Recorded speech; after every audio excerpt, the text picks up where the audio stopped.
Bonjour à tous, on se retrouve aujourd'hui pour de nouvelles activités en physique-chimie en classe de seconde. Donc pour aujourd'hui, on va se servir d'un logiciel qui s'appelle AviMeca, qui est un logiciel qui permet de suivre, un logiciel de pointage qui permet de suivre le mouvement d'objets.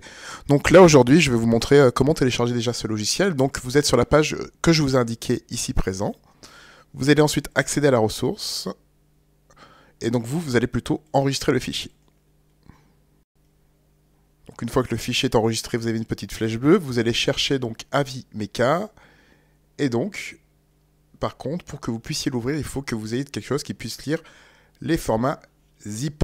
Donc là, je suis dans téléchargement. Je vais donc... On va vous demander de tout extraire. Donc vous allez accepter que oui, il faut tout extraire. Je répète, il faut quelque chose qui puisse lire le format zip. Vous êtes ensuite dans... Donc on va extraire. Et donc ça y est, il est prêt dans téléchargement. Donc, j'ouvre. Et donc là maintenant, vous allez pouvoir lire des documents vidéo. Parallèlement, vous allez aller également à l'endroit suivant. Vous allez aller sur Pronote, sur l'emploi du temps, où je vous ai mis le lien d'une vidéo. Donc, moi je vais également la chercher. Donc là, moi je suis plutôt sur pas la même page que vous, mais pour vous montrer, pour télécharger mes propres vidéos. Donc en pièce jointe, vous avez pas le même écran que moi, je répète. Il faudra chercher dans la pièce jointe ces petites vidéos.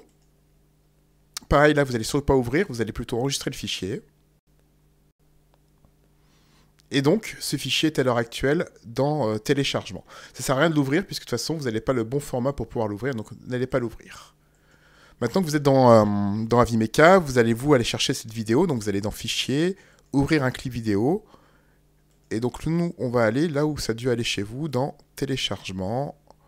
Donc il va falloir que j'aille un petit peu plus haut. Ce PC, que je trouve Téléchargement. Bien entendu, le coquin. Voilà, ici. Le coquin, il s'est caché quelque part. Donc le voici, téléchargement. Donc on va ouvrir cette vidéo. Donc bien sûr, on va aller deux fois puisque j'ai fait l'essai avant. Donc on est parti, ouvrir. Et là, vous avez la vidéo. Donc maintenant, ça c'est la manip, on va dire préparatoire. Donc maintenant, il va falloir lire cette vidéo. Donc déjà, ce que vous pouvez faire, c'est la mettre à une taille plus grande. Vous allez mettre adapter. Donc là, il y a une taille plus grande. Donc cette vidéo, qu'est-ce que c'est? C'est en fait tout simplement une petite bille qui est ici, qui va tomber dans de la glycérine. Et donc ici, on va faire l'analogie avec un saut en parachute en termes d'étude de vitesse. Donc on va étudier sa position en fonction du temps. Donc, comment ça marche? Vous avez ici les temps qui sont indiqués. Donc c'est toutes les 40 millisecondes. En fait, c'est un 25 images par seconde. Et donc, au bout d'un 25e de seconde, vous avez une image qui va se déclencher. Mais avant de faire ceci, il va falloir faire ce qu'on appelle étalonner. Donc vous avez également la possibilité de changer la cible. Là, donc, vous voyez que c'est pour les grandes cibles, j'ai un plus grand curseur. Et donc, on va étalonner. Étalonner, qu'est-ce que c'est? Et bien déjà, choisir un axe.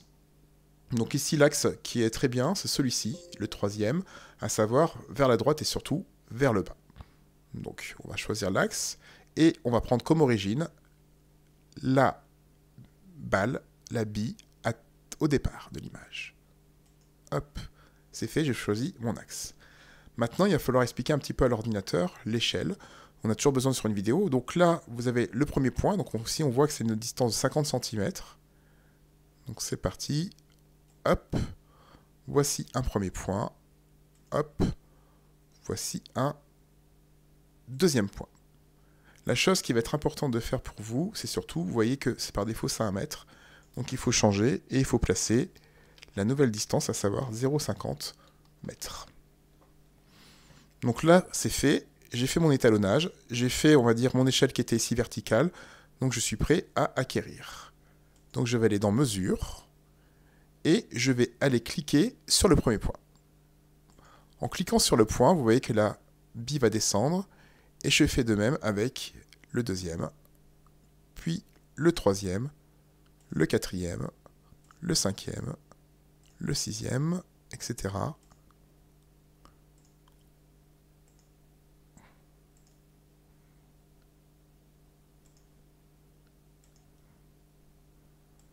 Voilà.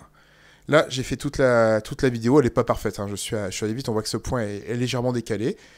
Et donc, alors X, ça n'a aucune importance, puisque de toute façon, c'est d'un point de vue horizontal.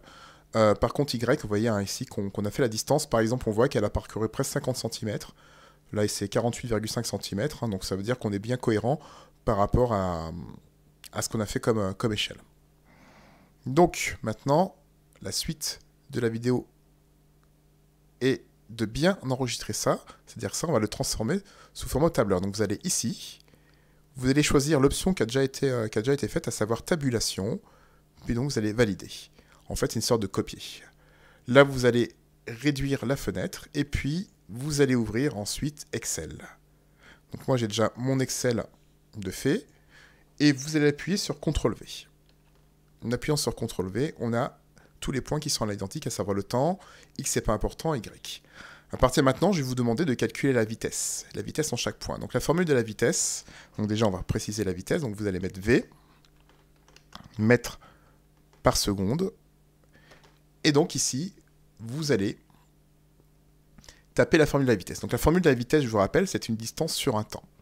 Donc la distance sur un temps, en fait, pour le point, alors pour le point 4, ce sera impossible, mais on va commencer par le point 5, c'est toujours la distance du point qui suit moins la distance du point qui précède. Et ça va être en termes de temps, le temps qui suit moins le temps qui précède. En fait, c'est toujours 2 fois 0,04. Hein. Ça sera toujours une différence de 0,08. Donc voilà comment ça va se taper sur Excel. Donc, toujours très important de mettre égal, la parenthèse. Vous mettez donc le point qui suit,